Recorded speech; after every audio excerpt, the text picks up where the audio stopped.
Friends and family, I would like you to check out blackcommunityspeak.com. Now, blackcommunityspeak.com is a forum-based website, so something that's very simple, where you can get on, you can get off, get involved with a lot of topics. Now, Black Community Speaks is a place that's for black men and women to talk about issues that's affecting the entire community. So on blackcommunityspeak.com, they talk about topics in the range of news, what's going on in society, relationships, technology, business, food and recipes, gaming, health and fitness, music, and many, many more. On Black Community Speak, it's a place where you can be safe to say what you want to say without the fear of big tech censorship. So make sure you head on over to blackcommunityspeak.com and sign up today.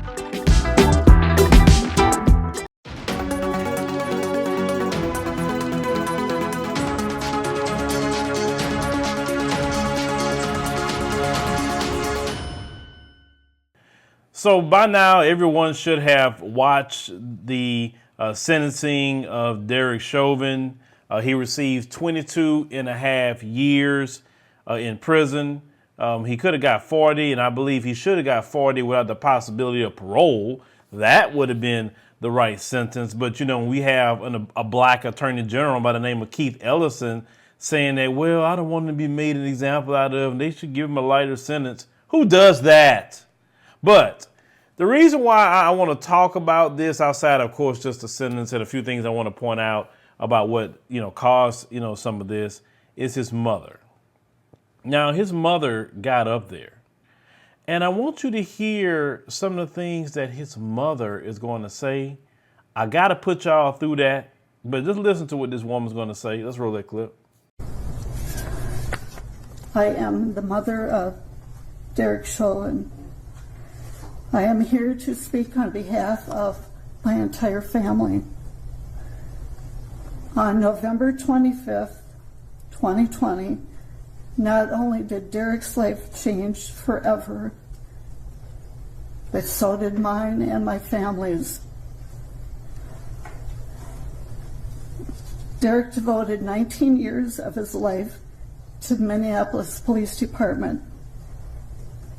It has been difficult for me to hear and read what the media, public, and prosecution team believe Derek to be an aggressive, heartless, and uncaring person. I can tell you that is far from the truth.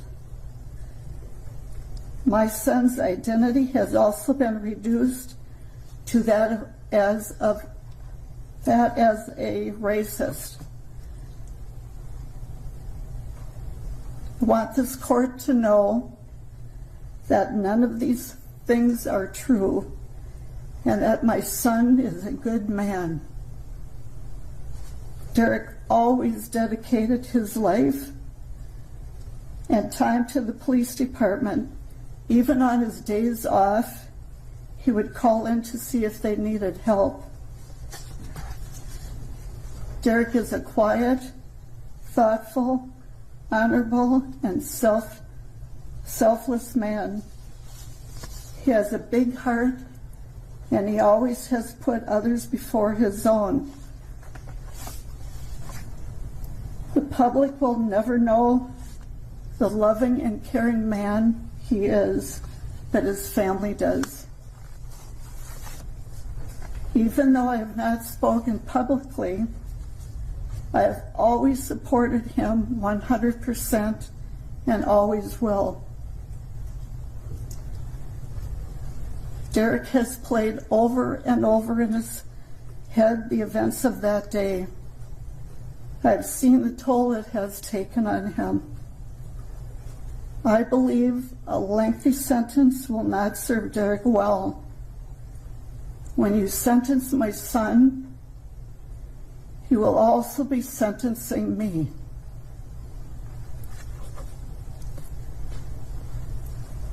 I will not be able to see Derek, talk to him on the phone, or give him our special hug. Plus the fact that when he is released, his father and I most likely will not be here.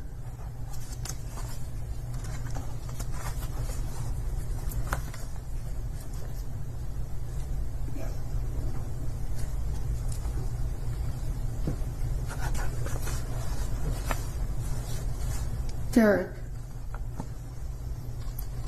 my happiest moment is when I gave birth to you. And my second is when I was honored to pin your police badge on you. I remember you whispering to me, "Don't stick me with it." Derek, I want you to know I have always believed in your innocence, and I will never waver from that. I have read numerous letters from people around the world that also believe in your innocence.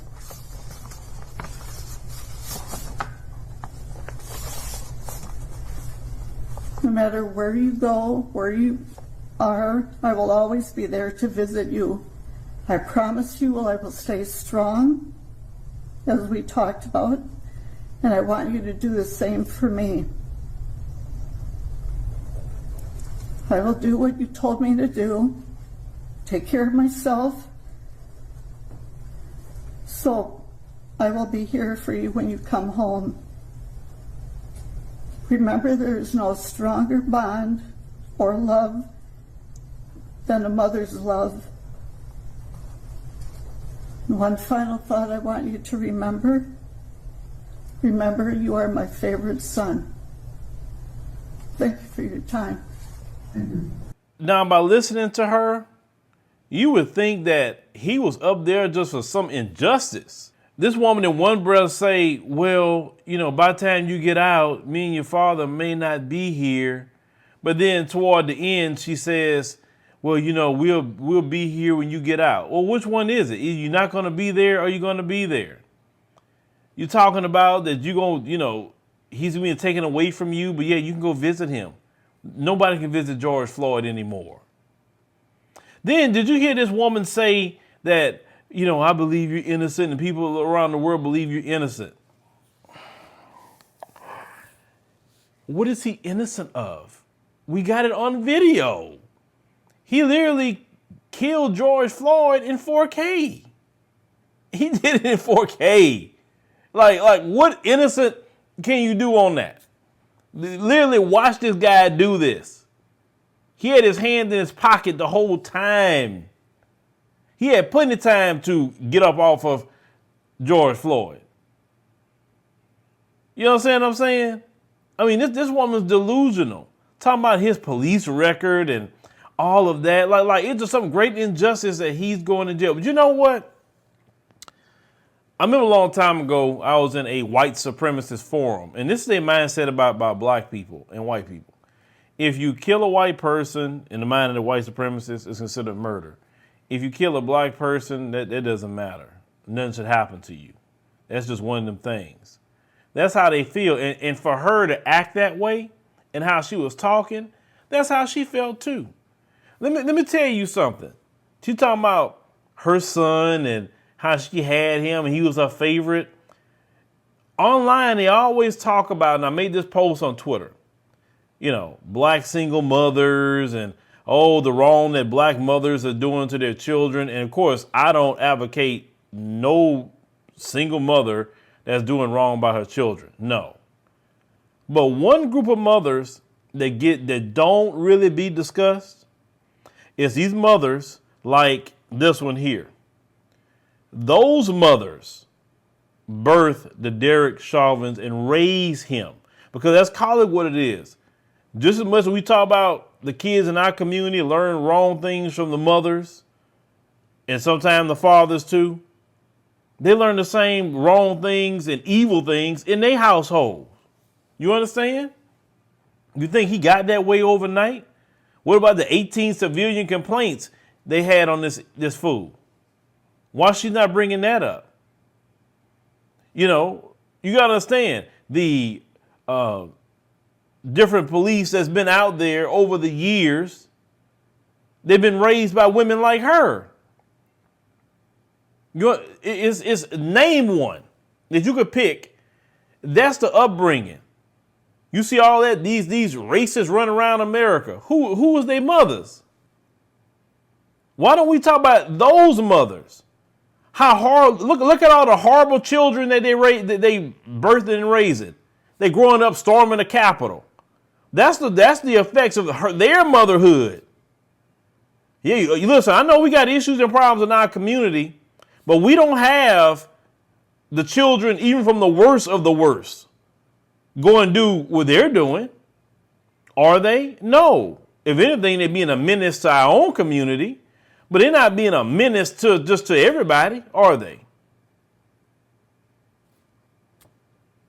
You don't see them storming the Capitol trying to overthrow the country. No, that comes from people like her motherhood. All the lynchings and all over the years and the mob, terrorist violence, that come from her motherhood. You got to understand that. The woman is the first teacher of the child.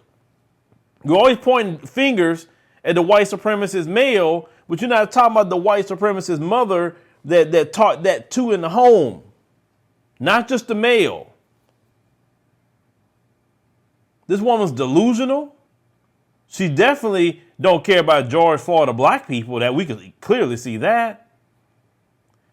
But all that was trying to hope to sway the judge to be on code. Because, they send a little message to each other. Hey, all right, you need to be on code. You can't be giving them that kind of time. You know better than that. But the judge had no choice, and the judge didn't want to. He was so reluctant. He didn't want to. But I know they told that judge, look, you better sentence him to something. Because if you let him go like you probably want to do, it's going to send this country into more turmoil than what it was last summer. If he let go. Remember, the LA riots got started behind the judge not sending them to jail. That's how the LA riots got started. If you remember that. And that riots are bad. If they wouldn't have sent Chauvin to jail, it would have been like that all over the country. And America would have been once again embarrassed before the world. So that judge had a lot on him. It's like, man, I know I got to stay on code with white supremacy, but man, it's going to tear the country up if I know people will go crazy if I don't send this guy to jail. But the reason why Derek Chauvin was sitting there and the reason why that sentence that he received happened is because when y'all are on code like y'all been and like y'all were with this situation, you see things get done. Did you have to go ask the Congressional Black Caucus and the Democrat Party to do anything to get this done? No. Did you have to go look at the Republican Party and ask them? No. Some things that we have to do are done on our own. Let me tell you something. Politicians only move when you force them to move. You understand? They was forced. Those local politicians, prosecutors, judge, they was forced by the people to do what they're supposed to do because the politicians are supposed to work for you. You don't work for them. They're not your Lord and master. See, with black people, when you are on code like that, male and female, you inspire the world.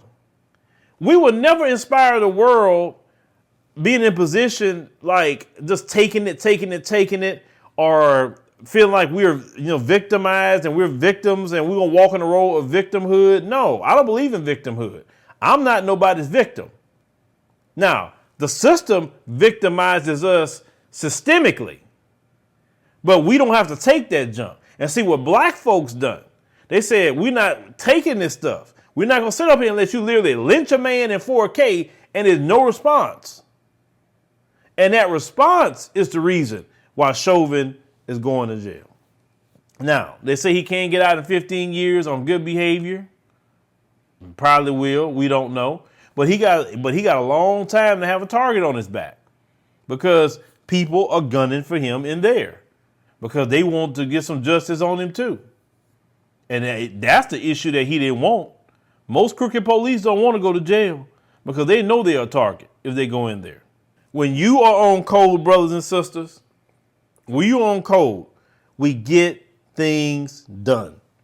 Notice the white supremacists even respect you more when you're on code and you're not begging them for anything. You're not asking them. You say, this is what's going to happen because you done wrong and it has to be rectified. See, they love when we in this position of docile and saying, well, we just got to pick a Democrat and hope that Democrat politician do this for us. We's hoping it. No. You know what I'm saying? It don't work sometimes. At times, you can get political like that, and it's time to vote. It is. It's certain times to vote. And sometimes it's time to let your voice be heard however it happens in the street. And what happens? They got to get them politicians. Now, this is the thing. The politicians still not on code because I'm calling the Congressional Black Caucus out. I have to. Even after all of that, why aren't y'all banging on the rest of your members in the Senate and all over the place about the George Floyd Policing Act? Why isn't you on talking about a hate crime bill? Or matter of fact, you just had a hate crime bill. Why didn't you push for Black Americans to be added to that COVID-19 hate crime bill? Why? You had all the statistics to back it up why that would be feasible. All of them. Black Americans, I covered, I think, on our other channel, African Diaspora News Insider. Make sure you subscribe to our African Diaspora News Insider channel. That's our sister channel, our second channel, right? We post videos on this channel and the next one. I remember when, the channel was down for a few days and y'all easily found that other channel like it was no problem. Y'all was coming over there subscribing and watching and everything was great. Then we got this channel back up. It's like, now you don't want to be like, watch everything. We don't make the content for no reason. We make it for y'all to watch it. And sometimes y'all ask me questions. Hey, Phil, have you covered that? And I'm like, we've been covered that days ago on the other channel. So make sure you subscribe. All the links to everything we have, we put in that pinned comment. We made it so easy for you. All you got to do is click it. That's all you got to do. Or you can go to the channel page and go to channels and just hit subscribe on everything that we have. And then now you will get everything. It's so easy. It's not hard. Trust me. I make it easy for you. But when you don't have to look at a politician and depend on them, they even get nervous. They say, wait a minute. If they doing it on their own, then they really going to get us out of here. And then what happens is you want to keep that same energy on everything. We need to keep that same energy that we have for George Floyd in schools. We need to keep that same energy in different areas of discrimination that goes on in this country. Medical racism, we need to rectify that issue too and put pressure on them and have healthcare workers leaking out information to the black media so we can expose these different people in these hospitals.